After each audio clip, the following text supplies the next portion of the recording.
કે મા બાપ આપણો જન્મ આપે, જન્મ આપ્યા પછી પ્રથમ ગુરુ છે ને મા બાપ. બીજા ગુરુ પેલા પાઠની અંદર બેતા નાના બાળકોને કોણ ભણતા, બીજા ગુરુ એ કહેવાય. અને ત્રીજા ગુરુ તમને શાળાની અંદર દાખલ કરવામાં આવે, જે શિક્ષકો તમને માર્ગદર્શન આપે, એ ચોથા ગુરુ કહેવાય. આમ કરતા કરતા કરતા કરતા તમને માર્ગદર્શન પૃથ્વી પર તમને હાલતા કર્યા, માર્ગદર્શન આપ્યું.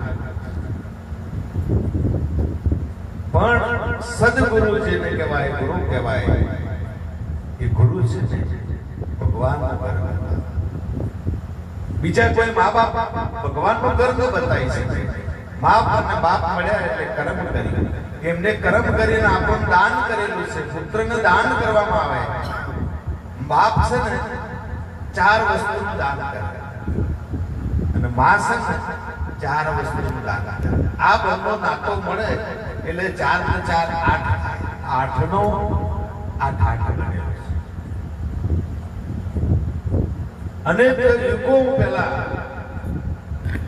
શિવ જ્યારે આ મૂર્તિ બનાવતા હતા, તાર મૂર્તિ બને પાછી નીકળી જતી, બને પાછી નીકળી જતી.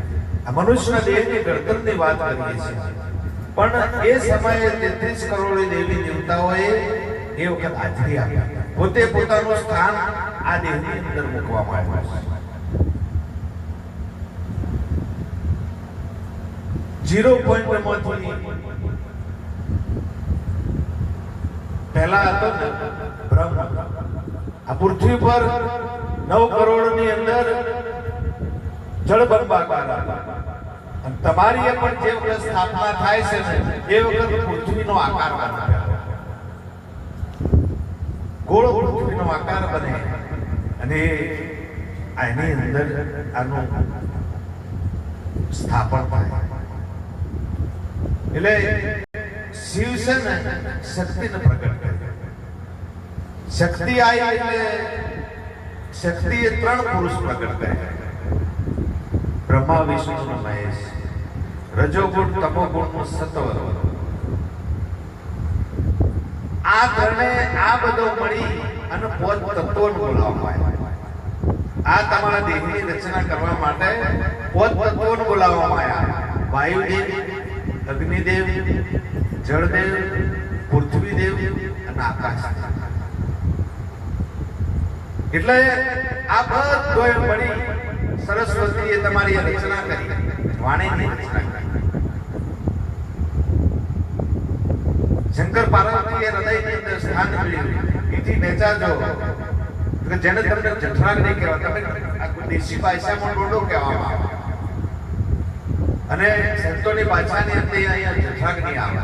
જઠરાગ્નિ છે ને કાચું પાકું તેની અંદર જાય એટલે એનું પાચન પ્રક્રિયા કરે. જઠરાગ્નિની અંદર અગ્નિદેવનો વાસ છે, જેથી કરીને તમે કાચું પાકું નાખો તો એક રૂપ કોણ બનાવે? તો અગ્નિદેવ. અને અગ્નિદેવ ઉગી જાય તો આશીર્વાદ હમણાં એમ કરી દઉં પડે, પાચન ન થાય. એથી નેચા જો તો બ્રહ્માંડનું સ્થાન છે. અને નાભીની અંદર ભગવાન વિષ્ણુ બિરાજમાન. આ નાભીની અંદર 3.5 ફોટા મારી એક નાગણી છે વાયુ. સંતોએ નાગણી કીધી છે. અને ડોક્ટરો વિજ્ઞાન વાયુ રૂપે કોતરું કહેવામાં આવે છે. સવારના 4 વાગે આનું મુખ ખોલે. 4 વાગ્યાથી 4 વાગે એનું મુખ ખોલે એટલે બ્રહ્માંડમાંથી વખત અમૃત. આ છે ને બ્રહ્માંડમાંથી 4 વાગ્યાના સુમારે અમૃત. અને એ સમયે જો 4 વાગ્યા, એટલા માટે મહાપુરુષોએ કીધું છે કે 4 વાગ્યા પછી બ્રહ્મ મુહૂર્ત શરૂ થાય. ઓરિજિનલ ભજન કરવાનો સમય 4 વાગ્યા. અને એ નાગની જાગ્યા પહેલી એ અમૃતને ગળ્યા પહેલા તો તમે જાગી જો તો આખો દિવસ તમારું શરીરમાં થાક રહે. પણ જે અમૃત ટપક્યું ને એ ટપક્યું એના મુખમાં આવી જાય તેનું મુખ પછી બંધ થઈ જાય એટલે આખો દિવસ તમારો આળસમાં થાય, કોઈ બેચેતી નથી. એટલા માટે આપણા ભજન ગાવાનું પોસોય સાતોય નવોય બારોય કરોડે તેત્રી હોરનો હુઓ આ બધોય મળી અને આ દેવની રચના કરી છે.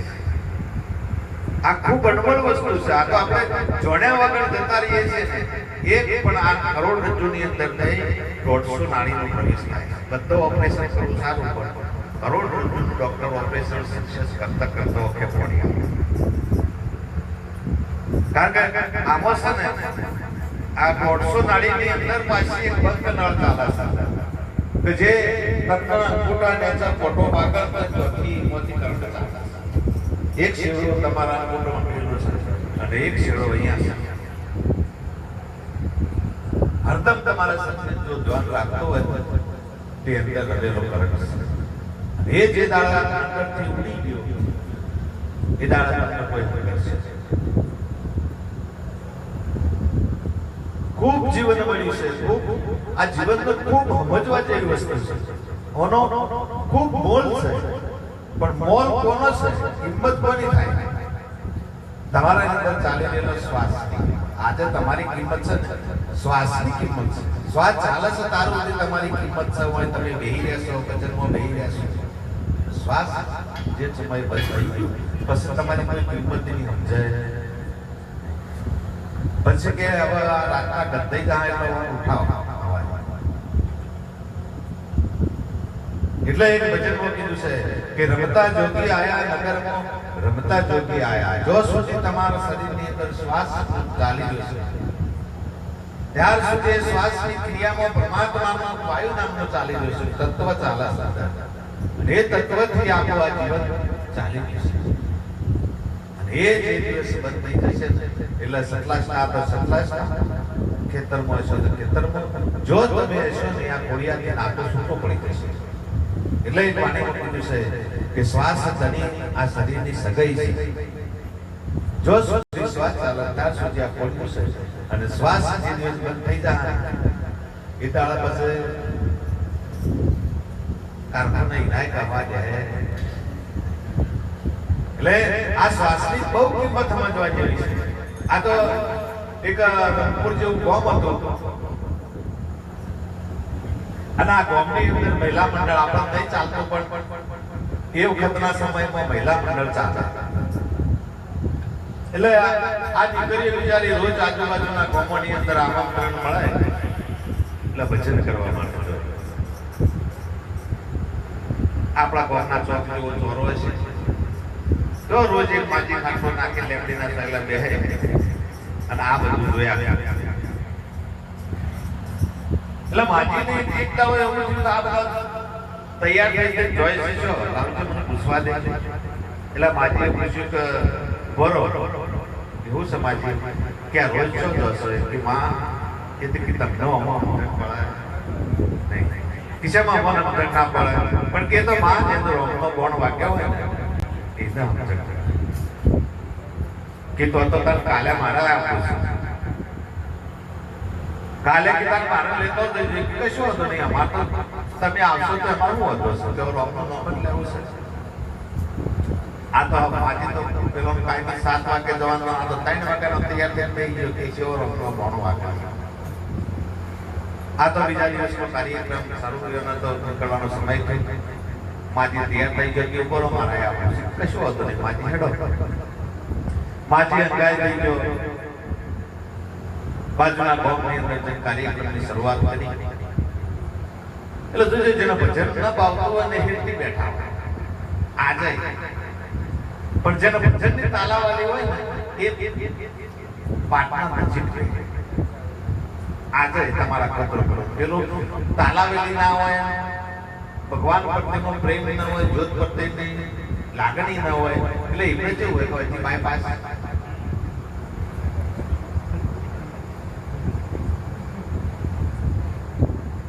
પણ આ તો માજીને એવું હતું આ તો એમના તો રમના બોર્ડને જ મતલબ હતો, એમના ભજનથી કોઈ મતલબ નતો. એટલે આ લોકો ભજન ચાલુ થયો એટલે માજીને એક આવું આગળ જેવું છે, પગલો મારેલો છે કે તને આપણા તો બેહી એટલે અટકણ બેઠો પણ બાજુમાં બકરી બધેલી તણી. એટલે ઓણ ભજન નો બહુ વૈરાગ ચાલુ થયો, આપણો જોયો વૈરાગ પકડ થયો, ભજન પણ બહુ લેતો. માજી ભજન નો વૈરાગ ગમે ને માજી ચાલી એમના તો શું ભજન થી મતલબ હતો. એટલે હું ચડી ગયો હતા તો ચોકો ખાવા માંડ્યા. એટલે બાજુ બકરી બેઠી વિચાર કરે ઓહો માજીનો મમ્મી કેટલે. એટલે જેવો માજી અમને માથું નમાવ એવો બકરી આકડું આડું કરે ટક્ક દેતા કપાળમાં વાગ. એટલે એક વાગ્યું ના બોલ્યા, બીજું વાગ્યું ના બોલ્યા, ત્રીજું વાગ્યું ખબર પડ્યો કે શેમ રોમ તો બોલા પડ્યા. બધા બોર્ડ કે મને જ વાગે છે. આ તો એ કરતા કરતા માજીને તો કપાળમાં લોહી આવી ગઈ. તોય માજી હોય ના ઉતારી, કારણ કે એનું પેલું જ બેહી ગઈ કે આ તો બધો પણ બનાવ્યા. આ તો ભજનનો 12 વાગે કાર્યક્રમ પૂરો થયો. કાર્યક્રમ પૂરો થયો ઉભો થઈ ગયો ઉભો કેવું છે આ તકી રોમ કે ભૂલા પડ્યા કે તુજો ક્યાં માતા કે બધો બોલ કે કપાળમાં વાગ્યો છે કે માં રાતનો ઉજાગરો થયા ઈશા કે માં બોલ તો હૃદયમાં વાગે કપાળમાં ના વાગે. અને બાણ કયું કહેવાય કે શબ્દ રૂપી બાણ તો હૃદયની અંદર વાગે તો હા આ કપાળમાં વાગે ને કે તમારો ઉજાગરો ફેલ. આવું ના થાય. આપણે ઘણી વખત ઉજાગરો ફેલ ન થાય. બોણ વગાડો તો હૃદયમાં વાગે, જેથી કરી નિર્માણતા જાગૃતતા ભીતરમાં પડેલો આનંદનો પ્રગટ કરવો પડે. આ આનંદ જે લહેરી આવે ભજનમાં કહે છે કે દેખો દરિયો વાળી લહેરી. આ દરિયો વાળી લહેરી સમુદ્ર છે, ખારાય છે, મીઠાઈ છે. એક મોહુ હમણો જીવો અડવા જાય કે તો પછી પરસેવો વળ્યો હોય બધો સાક્ષી શું થાય. તારો પાણી પીવો તો સારું, ખાવા છો સારું તો ખાવું છે.